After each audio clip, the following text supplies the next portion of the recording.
Bonjour mesdames et messieurs, au micro, Léon Weinstein, ville de Los Angeles, Californie, Ukraine, Russie, États-Unis, le monde. Que se passe-t-il donc dans ce point chaud et totalement incompréhensible de la planète ?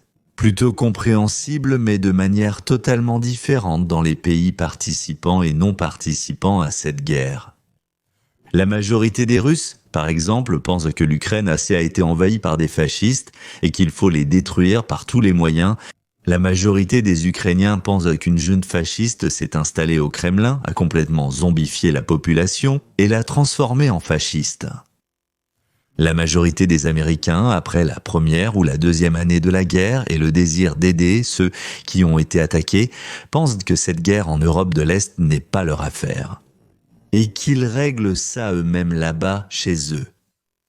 La majorité des Européens de l'Ouest veulent sans que quelqu'un d'autre, pas eux, aide l'Ukraine, ou peut-être même eux, mais à condition que cela n'ait pas d'impact sur leur vie.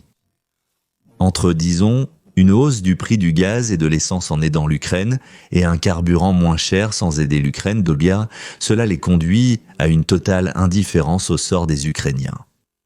La majorité des Européens de l'Est ont peur de la Russie et s'inquiètent que les États-Unis les abandonnent à leur sort, pas à un sort rouillé, supplie-t-il, mais à n'importe quel sort.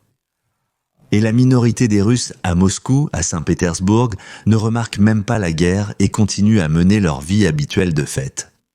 Sans et cette couche-là d'où sortent ceux qui ensuite prennent les décisions. Ils décident souvent dans les bains publics et les restaurants.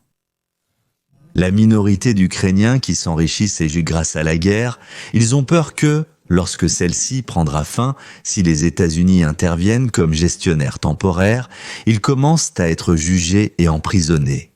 Sans et pourquoi ils préfèrent soit un morceau indépendant de l'Ukraine, soit, s'il faut choisir entre Poutine et Trump, alors Poutine. Et une minute, la moitié là-bas, mais ils ne seront pas jugés. Cela signifie qu'ils sont pareils.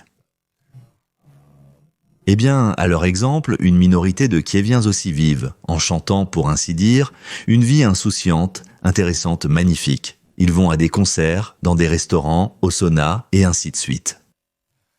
La minorité des Américains, on entend par là, les politiciens, les fonctionnaires d'ailleurs, et les Européens de l'Ouest aussi, sont appelés à la guerre. Je ne connais pas la minorité des Européens de l'Est. En Angleterre, la minorité musulmane ne s'intéresse pas à ce qui se passe là-bas. Ils prennent progressivement le contrôle de la Grande-Bretagne. Vous avez tous connu un grand succès dans ce domaine, vous, les présidents ukrainiens. Un groupe de combat représentant l'oligarchie surveille attentivement pour que eux ne fassent pas accidentellement une chose intelligente, tout en volant discrètement et en construisant des maisons sur l'Adriatique. La mafia russe ne les laisse pas entrer à Miami, mais sous Washington, ils ont déjà acheté plein de condominiums. L'ambassadeur d'Ukraine aux États-Unis travaille comme agent immobilier, gagnant une commission d'environ 20%. Des broutilles. On dirait que Donald J. Trump décide maintenant de sauter sur l'Ukraine ou d'exiger que Zelensky soit écarté. En gros, je pense que dans les 2 ou 3 prochains jours, nous allons entendre parler de lui à ce sujet. Le fait est que cela signifie ukrainien, même... Je ne sais pas qui le dit exactement, que ce soit les médias, le gouvernement ou Zelensky lui-même. Ils ont lancé dans la presse un message secret de Trump avec un plan de négociation et après la fuite, ils ont déclaré qu'ils n'accepteraient jamais. C'est Zelensky qui a dit « Je n'accepterai jamais la reconnaissance officielle de la Crimée comme russe ». J'étais un peu abasourdi par la fuite et par les déclarations publiques de Vladimir Alexandrovitch. Trump a dit qu'un tel comportement compliquait quelque peu les négociations, surtout parce que c'était, comme cela avait été discuté précédemment, la dernière proposition des États-Unis. C'est-à-dire, eh bien non, alors non, au revoir les gars, oui, personne n'a dit. Trump n'a pas proposé à Zelensky de reconnaître la Crimée comme russe, c'est-à-dire qu'il a accusé Zeud de falsification et de mensonge, mais a écrit Trump dans... S'ils avaient besoin de la Crimée, pourquoi l'ont-ils donnée sans un seul coup de feu ? Ils l'ont simplement offerte à Poutine. Et puis est apparu le message suivant de Trump. Soit tu veux la paix, soit tu veux te battre encore 3 ans, et après cela, céder toute l'Ukraine à la Russie. Décide ce que tu veux.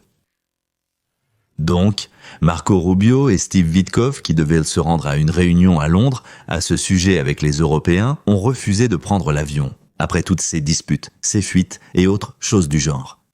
Vance, qui se trouve actuellement en Inde pour signer des accords commerciaux, a déclaré lors d'une interview « Soit ils disent oui à la paix, soit il est temps pour les États-Unis de se retirer complètement de ce processus et de laisser les parties régler les choses entre elles. » En quoi consistait la dernière proposition divulguée ? Premièrement, la Russie reste sur les territoires occupés, elle se retire un peu pour créer une sorte de zone neutre. Deuxièmement, les États-Unis reconnaissent la Crimée comme russe. Troisièmement, une zone neutre de 15 km est organisée, de laquelle les Russes se retirent et où les Européens entrent avec un contingent suffisant pour repousser une éventuelle attaque des forces russes, pour ainsi dire, en tant que force de maintien de la paix initiale. Selon moi, il est clair pour tous depuis longtemps que l'Ukraine n'adhérera pas à l'OTAN. Si pour ainsi dire, l'Allemagne et la France avaient voulu que l'Ukraine soit dans l'OTAN, alors en 8 ans avant l'occupation, ils l'auraient déjà fait. Les États-Unis lèvent les sanctions contre la Russie imposées depuis l'annexion de la Crimée. À ce jour, la partie occupée de la région de Kharkiv est rendue à l'Ukraine. Si je comprends bien, les Ukrainiens quittent la région de Koursk. S'ils y sont encore, il me semble qu'ils y tiennent encore quelque chose. Les Alliés aident l'Ukraine à se rétablir. Mais bien sûr, le degré de participation sera déterminé à la suite de la signature de l'accord sur les terres rares. À Kyiv, ce plan a été rejeté, affirmant que la constitution de l'Ukraine n'autorise pas à reconnaître une partie du pays comme séparée. On parle encore de la Crimée, à propos de laquelle, comme l'a dit Trump, personne n'a demandé à ce que cela soit reconnu. Zelensky a exigé un cessez-le-feu immédiat de 30 jours et le retrait des troupes russes de tous les territoires de l'Ukraine indépendante. Et ici, en fait, dans cette déclaration, se sont manifestés tous les problèmes dont nous avons déjà parlé avec vous. Le principal problème est que l'Ukraine n'a pas la capacité militaire de repousser la Russie hors de sa frontière. 2014 ou 2021, l'Ukraine ne dispose pas de ressources humaines. 10 millions sont partis, une partie se cache du bureau de recrutement militaire, une autre paye pour obtenir des certificats de maladie ou d'invalidité. Personne n'a l'intention de donner des armes à l'Ukraine et personne n'enverra ses soldats, ses enfants mourir pour l'Ukraine. 500. D'un autre côté, la Russie possède ses propres armes et en plus elle en achète avec son propre argent, gagné en Europe grâce à la vente de gaz. Elle se procure des armes auprès de l'Iran, de la Corée du Nord et de la Chine et a suffisamment de ressources humaines pour cette guerre. Donc, à partir de ce qui a été dit plus haut, l'Ukraine a 2 voies possibles pour la suite de ce qui se passe actuellement. La première solution rapide à ce problème serait de céder de facto 20% de son territoire et la solution lente serait de céder 100% de ses territoires, mais lentement. Il y a des soupçons que le Parti démocrate des États-Unis est celui qui dirige réellement les actions de Zelensky et les oligarques ukrainiens préfèrent ne pas permettre un accord de paix parce que cela se ferait sous la direction de Trump. Et ils préfèrent l'annexion de l'Ukraine par la Russie sous la supervision d'un contrôleur américain avec des tribunaux transparents. Ils disent « Mieux vaut la Russie, là-bas tout va sombrer, tout sera perdu, toute l'aide américaine et tout le reste. » Les Américains viendront, pour ainsi dire, commenceront à enquêter sur où est passé l'argent des États-Unis, etc. En plus de cela, la Russie ne punira jamais pour la torture de citoyens dans les sous-sols, je parle des services de sécurité ukrainiens. Et les partisans de Trump pourraient ne pas aimer cela. Ils pourraient ne pas aimer que l'opposition ait été torturée dans les sous-sols. Il n'y a aucun gouvernement dans le monde, à part les États-Unis, qui voudrait arrêter cette guerre. Seulement les Ukrainiens et la Maison-Blanche. Personne d'autre, ni le bureau du président, ni le Kremlin, ni les oligarques, ni les Européens, qui pour une raison quelconque veulent particulièrement abandonner l'Ukraine. La Russie, les blogueurs russophones.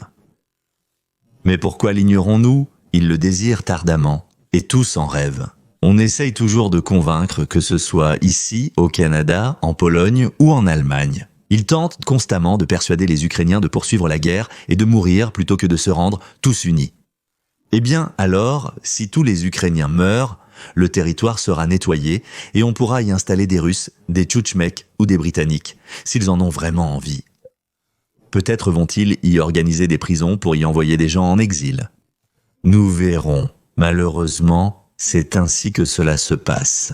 Mais il semble que la majorité de la population, enfin, parmi ceux qui s'intéressent à cette question sur la planète, veuillent que la guerre continue et que des gens soient tués. Donc, si dans les 2, 3 ou 5 prochains jours, Donald Trump dit « Les gars, c'est fini, je pars d'au revoir », eh bien, je comprendrai très bien pourquoi il fait cela. Je comprends bien que ça vous déçoive. Au revoir.